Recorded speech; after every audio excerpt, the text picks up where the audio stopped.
Hello everyone, this is Crota giving you a shoutcast and game 4 in a best of 5 series between Mouse Mana and NightEnD here on Scrap Station. NightEnD spawning over here as the green Protoss player at the 12 o'clock position. Meanwhile, Mouse Mana spawning over here as the red Protoss player at the 3 o'clock position of Scrap Station. So should be a pretty interesting matchup here.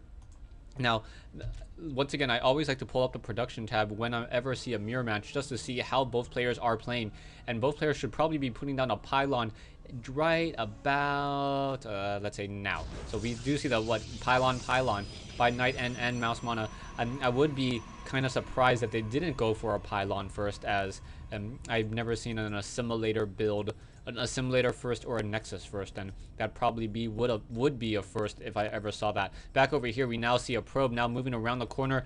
NightEnD always liking to do a very early scout, so NightEnD moving around with this scout will be able to head up this ramp and now getting some sight, figure out exactly what Mouse Mana is doing. Are we going to see any sort of gas denial is the question, as I believe we saw NightEnD do that against Mouse Mana in game 3 in this best of 5. Back over here we now see a gateway being placed down, and we should also see a gateway being placed down by Mouse Mana or NightEnD in just a moment. You got to remember that NightEnD has a little bit of a slower economy just because of the harvester count difference with that starting probe. Back over here, Mana now throwing down one of those assimilators, not throwing down an assimilator over here, doesn't want to overinvest in assimilators, and now zapping away at this pylon. So this pylon may be able to get down to beneath 100 or 100 shields, but should be able to. But that pylon really will not be able to do very much after that. Back over here now continuing to poke away over here as we're finally going to see Mana come up the ramp. No, Mana doing some sort of proxy pylon. I'm going to do a proxy pylon over here. Now that is a very interesting position for a proxy pylon. I've normally seen proxy pylons up here as well, just because it's not as easily exposed and you can kind of reinforce your units much better.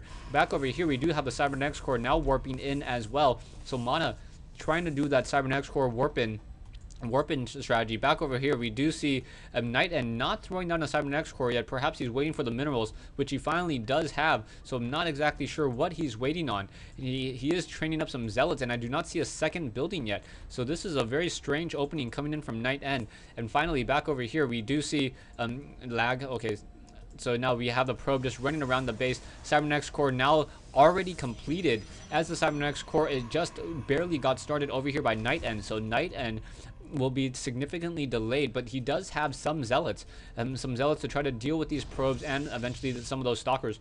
Not chrono boosting that Cybernetics Core just quite yet, just continuing the chrono boost and try to produce more and more stalkers, perhaps deal with the one probe that's been in that base, just causing a lot of issues. One zealot trying to split up, trying to play tag with this probe. So two zealots going in different directions, and able to finally get a hit there as it gets choked up. So army wise we have 200 versus 225, one stalker and one zealot versus two zealots, as a robotics facility now being warped in. So it is a gateway into Cybernetics Core into a robo facility, and for NightEnD. Meanwhile Mana may be trying to go into some sort of 3-gate strategy. Going into a 4-gate strategy. So it's going to be a 4-gate with a proxy pylon, but that pylon may get exposed. Yeah, that one pylon will get exposed there, and that is going to really put a damper on Mana's any sort of strategy that Mana was trying to hope to do. Really, I think if the pylon was over here on this high ground, would have been able to stay in that game a little bit longer. Back over here, zealots now coming over, and Mouse Mana has to be really disappointed. That walking distance between these two locations is the real reason why you want to try to get that proxy pylon into that position, but that pylon wasn't able to really do anything at all. Stalker now giving chase. We do not see any. We do see a probe coming in to join in on the fight and bring some of his warp in friends. We do now have this pylon over here, so that pylon will be able to warp in additional units. Back over here, army-wise, you see that NightEnD is sitting on the smaller army versus the larger army, 600 and 200 versus 350, 100, and with no additional sentries being warped in. Now with one additional sentry being warped in, he can finally be able to perhaps throw down a double force field to try to hold off that attack and let that Immortal come into play. Back over here, more units now slowly being warped in as well, as that army now pressuring on this front door. We do have one Immortal, and that one Immortal will be absolutely critical. Now chrono boosting that robotics facility in order to try to get that second Immortal very, very early as well. This one sentry now getting up to 100 energy, so we'll be able to drop down that double force field and perhaps try to deny sight. If he can split this army up of Mouse Mana, that would be a very, very bad sign indeed. And now in comes this fight over here. Are we going to get a split down? We are going to get two Zealots trapped in this position over here as these Immortals continue to pressure. These Zealots unable to fight back, and now finally trying to push again. These Stalkers trying to kite these Zealots, and now we have Immortal trying to give chase. That Immortal is going to be dealing 50 damage in attack there, now trying to get microed a little bit more, and now that Immortal will not get taken down. However, more units still being warped in over here, but Mouse Mana does not have the numbers that he originally had, as there is another pylon over here as well. Why warp in here when you can warp in here? There we go, as more Zealots and Immortals joining in on this fight. One Immortal down to 26 shields and 18 hit points as more Immortals being trained up. So this is a 2-gate with the robotics facility versus a 4-gate, and those Immortals with only a range of 5, constantly unable to get any shots off, will be able to quickly take down this pylon. However, so Mana now losing a second pylon and may be forced to lose a third. And Mana trying to just macro up a very, very large army, but still having some difficulty. A force field now being dropped down, and will that be able to really do anything? No, units still giving chase. Stalkers getting some free shots. Now coming back around, we have 3 Immortals and some more force fields, so those Stalkers will be able to not be able to move and be able to escape any of those attacks there.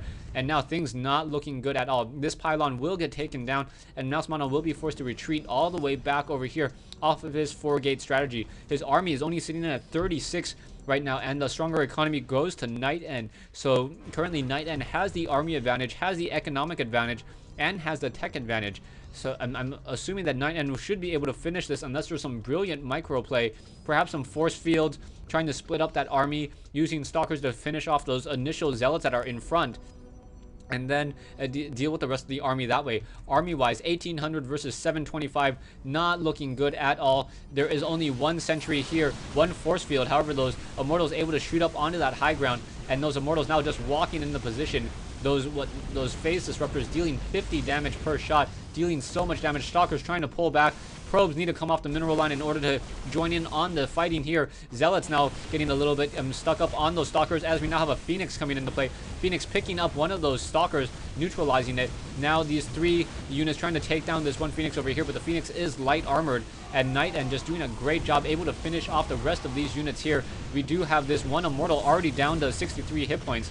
And now Mouse Mana says GG, PvP is so stupid. Well played. So yeah, there is PvP, game 4 in this series.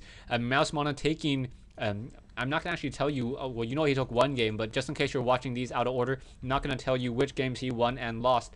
Mouse Mana trying to use a 4-gate build, 4-gate versus a robotics facility and a 2-gate build, and ultimately losing in the end just because of those Immortals. Immortals with such a high DPS against Stalkers. You can see the DPS on these Immortals, able to deal 50 damage in attack every 1.45, so that's a little bit faster than a Marauder. So that's why these Immortals are able to deal so much damage so quickly. The Stalker only attacks at 1.44, so 50 damage per attack versus 17 or 14 damage per attack, and there was a difference there. Thanks for watching, thanks for listening. I hope you guys enjoyed this 1v1 replay between Mana and NightEnD here on Scrap Station.